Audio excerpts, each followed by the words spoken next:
Hi everyone, welcome back to the Soul Spark Reaction channel. My name is Robbie, this is Matt. Today we'll be reacting to a video from author Robert Greene. How do people become deep narcissists? I know quite a bunch of them. Same here.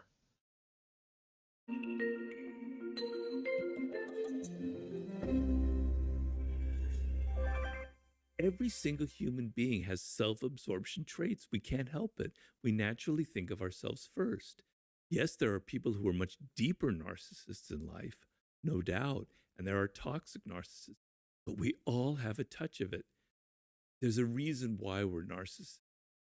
So I explain in the book, it's not my own theory, it comes from some great psychologists like Kohut, the origins of narcissism, right? So when you're have to leave you, when your parents have to kind of not abandon you, but have to not give you as much attention as you used to have when you're 3 years old or 4 years old, you don't remember it, but it was very painful. Like, they don't love me as much. What's wrong with me, right? You know, I have to get that love and attention, not just naturally, I have to do things to earn it, etc., etc. And what happens with a lot of people in that situation when you're a child is I have to develop I have to be my own mother or father. I have to find a way of loving myself. When something bad happens, I have to retreat inward and go, I'm really not so bad at all. I'm actually a decent person. I like my own tastes. I like the clothes that I wear, etc., etc. You're developing the shreds of self-esteem, right? And people who never develop that because they were abused or they were abandoned or even if they were suffocated never develop that self-esteem. And so what Mm. happens in life is if you don't develop that and you get older and people attack you and yell at you or criticize you, you can't retreat inward to that self-esteem, that love you have. The only thing you know is to get angry, they call it narcissistic rage, and to yell at people and say, God, get away from me. You're evil, et cetera, et cetera, et cetera. Right? And then the other problems evolve where the only way I don't have that inner self-esteem, the only way I can get people to love me is by being incredibly dramatic and overly dramatic, et cetera, et cetera, et cetera, and always making myself the center of attention. So that's the center of attention narcissist is the one that we perceive the most. But he's saying the other type of narcissist is rageful because you can't retreat into your own self-esteem while being attacked. I have to tell you, I also agree with what he said before, because I can relate to both of these things. Though I don't consider myself a narcissist, though there have been plenty of moments where I've had rage and needed to be the center of attention. I'm certain that I outgrew these things, but some people have it to this level that it's just becomes so much a part of their identity that it becomes super obnoxious. Now I know it's basically a self-defense mechanism or masking a lack of self-esteem.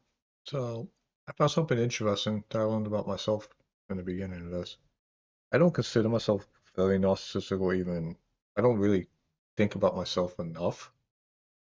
And what he said in the beginning is when you get to be like 3 years old, your parents shift away. Yeah. Now, my dad never had an emotional connection with me.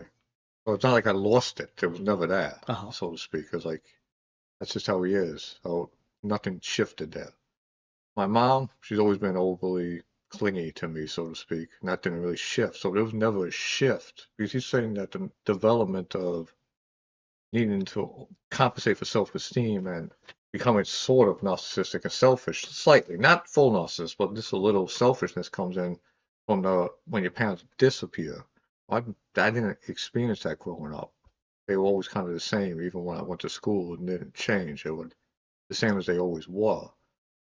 So So you developed it right away at birth? no, what I'm saying is he says that the selfishness that Is the change. comes in people when their parents distance themselves. Mm.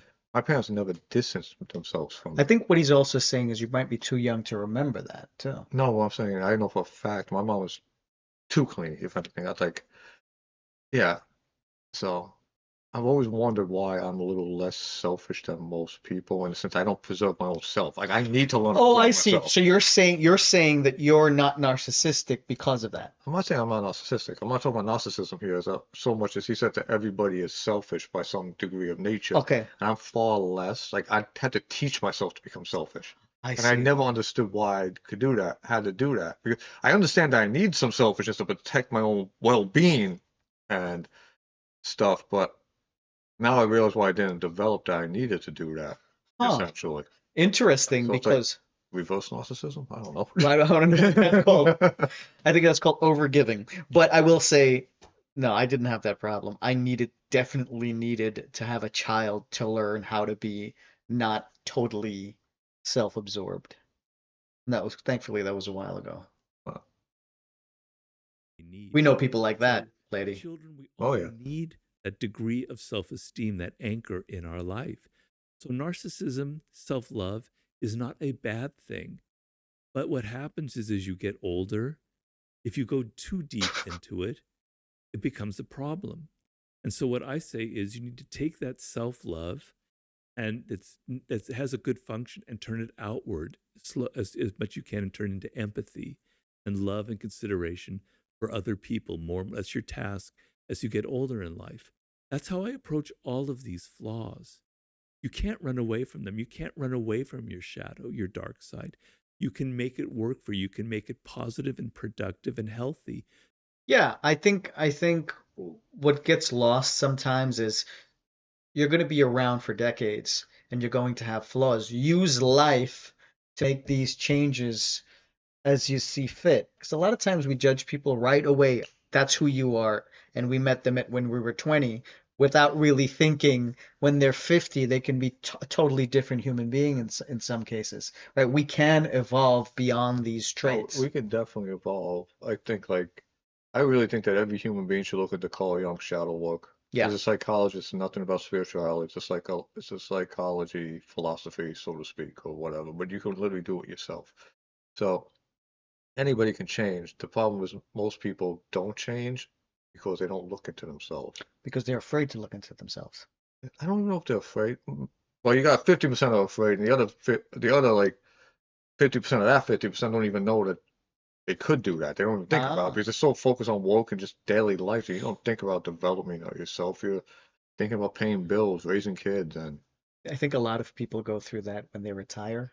They start yeah, introspecting because that's the time they have or enough time to think, or the midlife crisis. right? But they don't really think when the midlife crisis is try to like relive their youth by buying dumb stuff. But reality is they should look at themselves. Guilty.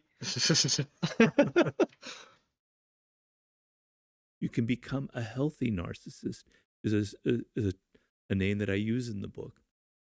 You can use your dark side for positive purposes. Let's say you have a lot of anger inside, and I had a lot of anger when I was younger. I was a very angry young man, right? Channel that into some kind of cause, Yeah, like, and that I have a lot of causes that I believe in very deeply. And when I was younger, I was like that. Channel that energy into something productive.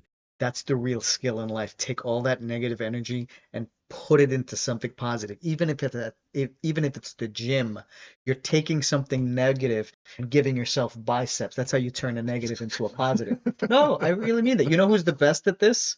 Taking the negative and feeding off of it? Andrew Tate. He's the best guy I know right now about channeling negative energy. I didn't think we were going to be bringing up Andrew Tate's name today, but he can do that really well. And the more negativity he invites into his life, he knows that it energizes him because he can turn it into something. And that's a real skill that I had to teach myself. Like, Mhm. where do you put it? Where do you put it? Because you can't just go wild on the streets, right? You have to channel it somehow. The easiest thing to do is the gym or running or something, some form of exercise. It's interesting. I have some traits, I guess, of a rage narcissist or something. They said. Yeah, Narcissistic rage. yeah, but I feel like it's not because I want attention. If anything, I want quite the opposite. I want people to leave me alone so I can just be in my own thoughts. Oh, So it's like I would get annoyed and angry. I had a lot of anger when I was younger just because I wanted to be left alone. I hated attention. oh. So This is another difference between you and I. I loved it. I I don't. loved the little spotlight on me But when I was remember, I heard younger. what you're talking about how they have confidence because you build confidence by not craving attention so I much. see, I see. And you used to always say like, "Oh, you're always confident. Like you just sit back. You don't." I remember you would say this about me. Like I just sit back. I didn't care. Like Yeah. I just like lounge in a chair in a room. I wouldn't care because I didn't really crave attention. So it's like I wasn't wired in the way like I want people to have attention on me. It's like I'm here, I whatever. I fed off of it.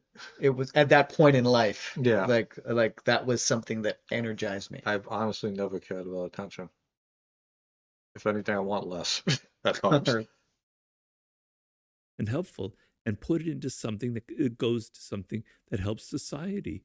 That's using your dark side for positive purposes. Because the dark side of human nature has a lot of creativity, has a lot of energy.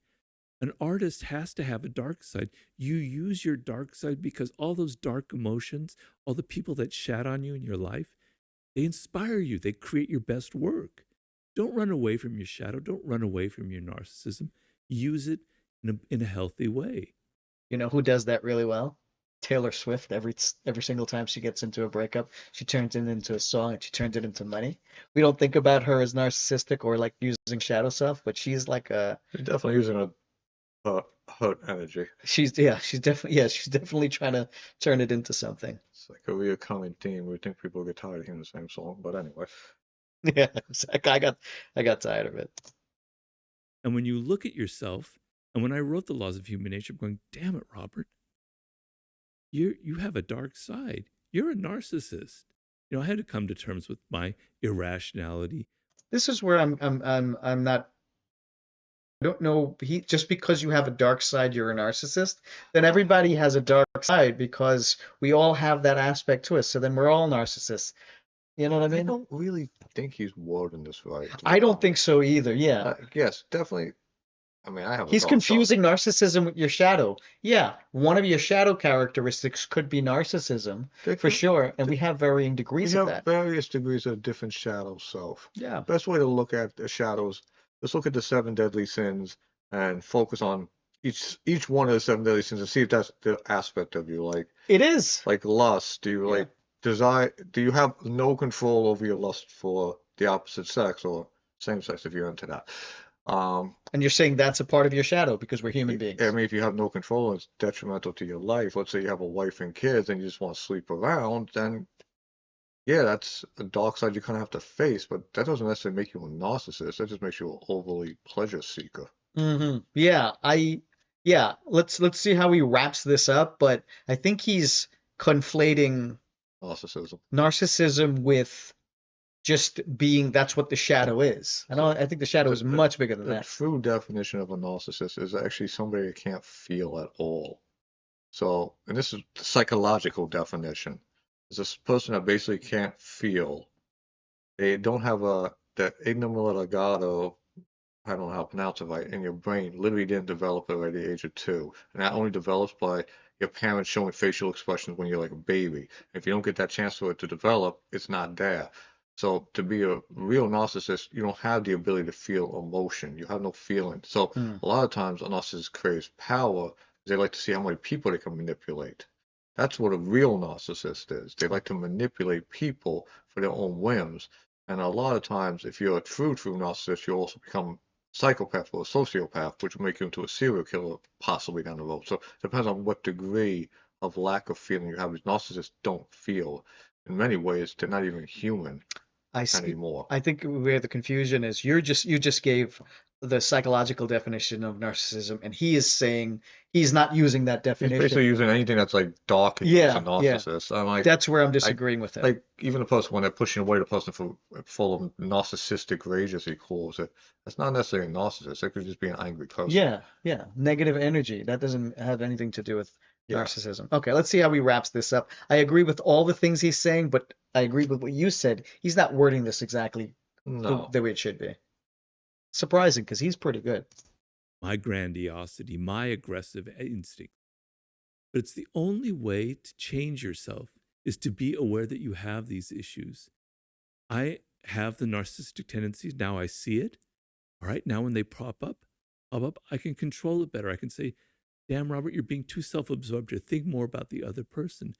But if you go around in life thinking, I don't have any of these problems, I'm not a narcissist, you're never going to have the awareness to stop the fact that you are actually one. Well, that's where I can agree with them. Those shadow characteristics, as we're calling it, you don't have to wish them away. You just have to notice them. And by noticing them and being conscious of them, then you have more agency over them, and you can pick and choose when to use it, as opposed to it just showing up and you being unconscious about it and really rubbing people the wrong way. You get to control when these characteristics show up and when they don't. This is why I recommend everyone looking to Carl Jung's shadow book, Yeah. because we all have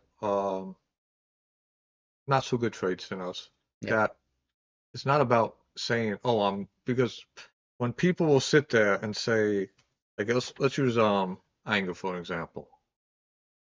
If you're a person that gets angry all the time, you would face why you're getting angry all the time, and you don't say, "Oh, I'm going to do the exact opposite and be good all the time or peaceful all the time."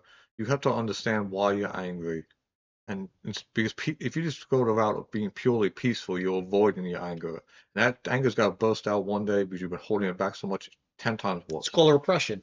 So you need to come to terms with your anger and realize the benefits of it. And there are benefits even to the dark side of yourself. And don't get mad at yourself for having that anger. Yeah, you got to learn to accept it and how you can utilize it in a way that is basically balanced. The whole concept of Carl Jung's shadow work is to find balance within yourself of both your positive things and your negative things within you. That's not anything to do with narcissism, though. So I really don't like the phrase you used. Yeah. It's basically just talking about the shadow self concept and using the word narcissist instead of shadow. Yeah. I agree with that. I want you to be a little more humble in this world and not be so arrogant and not think that you are somehow exempt from having a dark side, that somehow you Nobody's exempt with a halo over your head, that you were born different, you don't have human nature, that you're a saintly person, you're much better. Get rid of your moral superiority, because I find that deeply offensive. That's true. Cut from the same cloth. We all have the same flaws.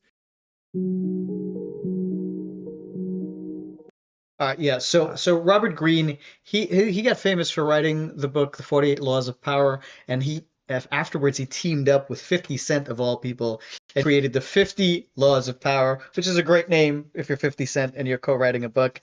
Yeah. And he's pretty good. And the interesting thing about him is I've heard him being interviewed by Jordan Peterson, and Jordan Peterson was like, "These laws are so ruthless. Like, why did you write this?" He was like, the only thing he could have guessed was that it was just an exploration of the shadow self. Yeah. And it was an experiment in how to think that way. And he also said the reason he released the second edition of the book with 50 Cent is because in 50 Cent's world, the music of the industry of music and drugs, most people operate with the negative aspects of human nature. So those laws are really applied in the music industry and drugs. That's pretty good. That makes sense. That makes sense. Any closing thoughts? It's shadow. It's not narcissist. That's it. Do your shadow work and don't get mad at yourself for having flaws. We all got them. Admit it. Admit them. Maybe don't broadcast them, but admit them to yourself. Okay. Always develop it. Well, You'll get better with time. You'll become the best version of yourself if you do that. Yeah. As well. And the best version of yourself is not this perfect idea of a saint either. Okay, thank you for watching. If you made it this far, like, subscribe, comment, tell us what you want us to review next. Till next time.